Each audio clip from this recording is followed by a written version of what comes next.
Happy Pride, everyone. For those of us who are queer survivors of the Church's long history of persecution, these are indeed glorious days. For centuries, the Church has had a problem with sexuality. Sexualities of all descriptions, whether gay or straight, bisexual, transgender, two-spirited, or gender fluid, sexualities of all types were a problem for the Church. Somehow, over the years, the Church lost its way when it comes to the miracles, which are our bodies. We are fearfully and wonderfully made. Sex is a blessing, a wondrous gift from our Creator. And yet, somehow, the Church failed for so very long to be grateful for the blessings of sex, sexuality, gender diversity, and celebrating the joys of being queer. They became taboo in the Church. No sex, please, we are Christian. Sex was distorted by the Church into something perverse. The Church became incapable of even discussing sexual diversity, let alone celebrating with pride those who are queer. Our very existence in the Church was taboo. There's an interesting thing about that word taboo. You see, the word didn't come into the English language until the 18th century when Captain Cook brought it back with him from New Zealand.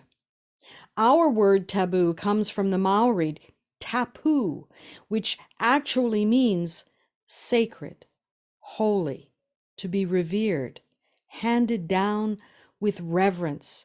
And somehow, over the decades, this beautiful Maori word for sacred and holy was changed, as language is often changed.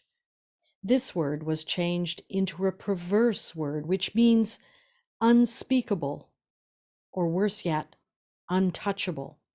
A taboo is something to be hidden away, ignored, denied, or even destroyed. In my lifetime, I have been taught by the Church to condemn homosexuality, which for me meant learning to despise who I am, so much so that I chose to hide who I am. Today, I am proud of who I am. I am also grateful for the blessing of being a proud, same-gender loving queer pastor. We've come a long way in a few decades.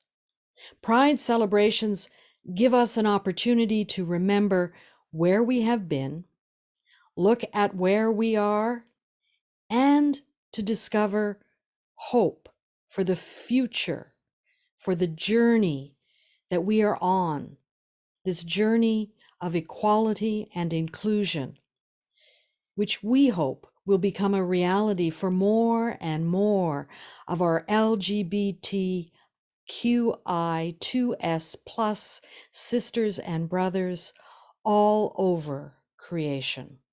One of the things that we wanted to do this morning was to reflect a little bit on where we've been and then explore some of the places we might like to go.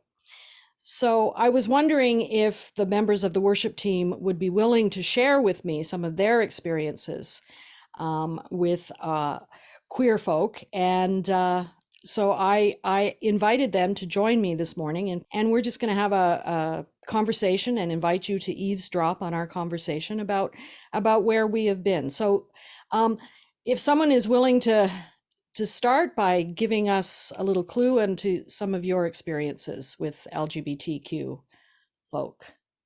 Okay, to start, I was nursing at Toronto General in the late 70s, early 80s. I'd grown up in England and really not come across any openly gay people. So coming to Toronto was quite an experience for me. But one day we were going into a patient who was HIV positive, and the doctor dressed up in gowns and gloves, and so did I. I think we had to take blood. and so we went in very carefully, very aware of what we touched and what we didn't touch, very aware of the needle and recapping it. Um, and then the patient's partner came in, no gown, no gloves. And he came in and he massaged the patient's feet. And I was so struck by the love, the pure, selfless love with which he demonstrated he cared about his partner. And I thought, boy, some marriages could do with a little bit more of this. Plus the fact that I am not very keen on people's feet. So to massage someone else's feet is way up there for me. I've never forgotten the love. And to me, that's really all that matters between people. Well, Jane, I have to agree with you on the love. Certainly 50 years ago, I had barely heard the word gay or lesbian, and I had never given the concept much thought. And then one night I was at my brother's house with my sister, and we had supper together, and he came out to us. Now, I have to understand, I had the greatest brother in the world. I was 10 years older than him, so we actually became friends and got to know each other as adults. But the kindness and the compassion and the love that he had for everyone, he was so inclusive. When he came out, I said to him, okay, I could support your choice. Oi, did I know choice was not part of the equation. So I had a lot of learning to do. And he took me and taught me, and I just learned so very, very much from him. He was fortunate enough to marry when the government finally allowed that. And the other really wonderful part of that was that his partner had a son. And that the family time with his partner and his son were just wonderful to him. During the 80s and 90s, he accompanied and lost a number of friends to HIV/AIDS, but he was always there for them. So I learned a lot from him. He was the greatest. I also have a story from the early days. My husband was in the floral industry for over 20 years, and beginning before we were even married. And so that really automatically meant that we had many friends and acquaintances and coworkers in the industry who were gay. And it certainly was a place of acceptance there. And I have to say, we learned more about unconditional love and acceptance than from many other traditional couples, heterosexual couples who we knew, particularly in the church family elsewhere. As things developed, we attended a convention in the States connected with the floral events. And we took our kids with us, and we stayed with a gay couple on the way down, and had interactions and get-togethers with many other gay people and couples while we were down there. And upon returning, another couple, not close friends, but again, someone in the church family at the questioned us when we told them about our trip, questioned us about whether we were concerned about the influence on our children. And we said, absolutely not. But we didn't pursue it any further. We did not want to ruffle the feathers. Instead, we chose then and in future days just to keep talking about our other friends and how wonderful they were and the experiences that we had with them. And by that method, hoping that they would begin to think and possibly change their own minds. Marnie, I like the way that you use the term traditional family. I think my growing up was a fairly conservative community church, traditional family. The community was pretty white, almost exclusively white.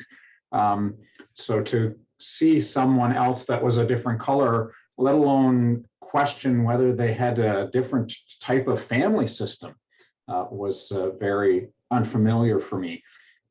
I've been working in healthcare for quite a number of years and certainly met people of all stripes, colors, sexual orientations within that. And I struggled to try and find a story out of that without risking sharing any personal information about patients that I've seen. So I'm going to take a slightly different look at it. I'm going to look at it from my experience within the church itself. I think I told the story before that I was the typical young man following God's call, right? But I was the only young man in my class. So we looked at the diversity in that, women and men and young and old, a good indication that the church was moving forward with better inclusion. But boy, did we have a long way to go. So I'm grateful, really grateful to have been in the church in the last 25 years that has struggled with this inclusion. I remember some very heated assemblies where we were engaged in some pretty nasty family fights over some of these assemblies as we discerned who we were and who was in and who was out. And we've made some pretty substantial gains toward a fuller understanding of God's grace that does not exclude. But certainly as a church, when I say church, I mean a national or regional organization, but congregations as well. We still have quite a distance to go. It was not only the church that was growing, I was doing an incredible amount of growing and continue to grow in understanding God's grace that does not exclude. I went through my music degree, and in the music world, there have long been people of different sexual orientations. So I was introduced early on to beautiful people that I had no problem seeing God in them. I had no problem seeing the full spectrum of human experience, irrespective of their sexuality, and also encountered less commonly people would identify as bisexual. And that's the interesting part for me now, is that more and more people I meet are indicating that they're not 100% one or the other, that there is a fluidity that is gaining legitimacy. It used to be that the gays were mad at the people who weren't fully gay because they were betraying their true nature. But I don't think that's the story. I think there's more variety than we've been led to believe. And society seems to be finally open to letting people be. And people loving is such a powerful thing. And that's what determines my take on everything. If it allows them to express more, then that needs to be encouraged and enabled and not hampered in any way or form. We've certainly come a long way from seeing any conversation in the church about our sexuality as taboo, to beginning to take those first steps of being inclusive of the diversity of sexualities and even celebrating sexuality and our bodies in the church. So we've certainly come a long way. We do have a long way to go as we learn from one another what it means to be fully human. What does it mean to be fully human?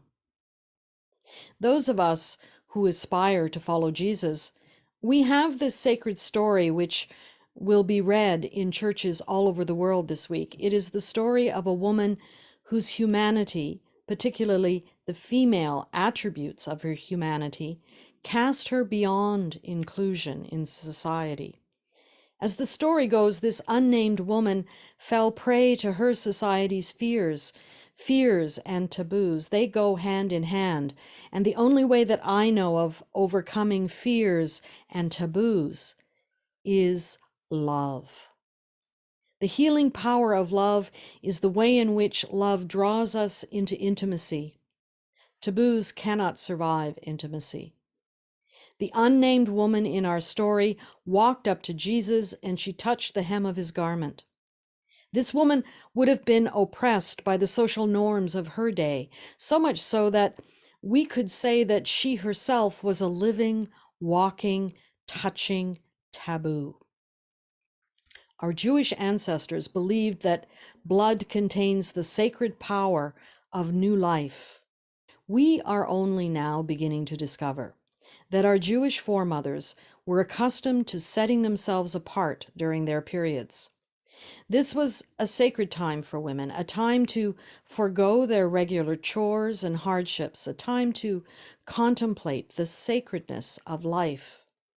It was, as our Maori friends would say, a tapu, a sacred time. Sadly, like the word tapu itself, it didn't take long for our ancestors to take something sacred and turn it into a taboo. What was once liberating became oppressive as our ancestors began to fear the power of blood. This unnamed woman would have been required to stay away, and if she did encounter people, the law required her to shout out a warning: unclean, unclean, unclean.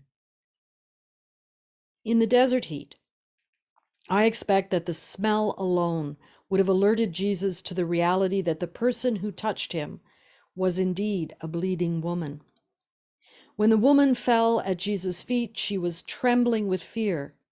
She told Jesus everything, and Jesus responded not by calling her out as a bleeding woman, but by calling her daughter. Daughter.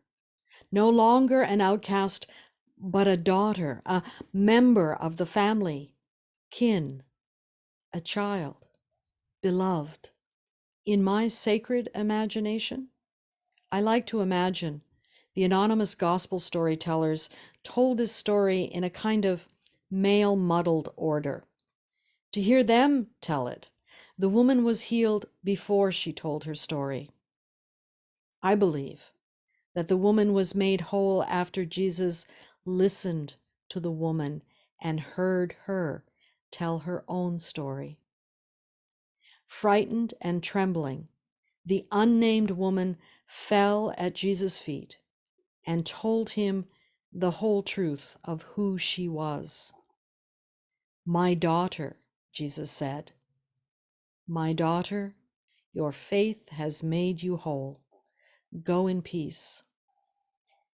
No longer taboo, this beloved daughter is seen in the full glory and splendor of her humanity, a tapu, sacred, holy, divine, a beloved child of the one who is love, the transformative power of creation to heal and make whole.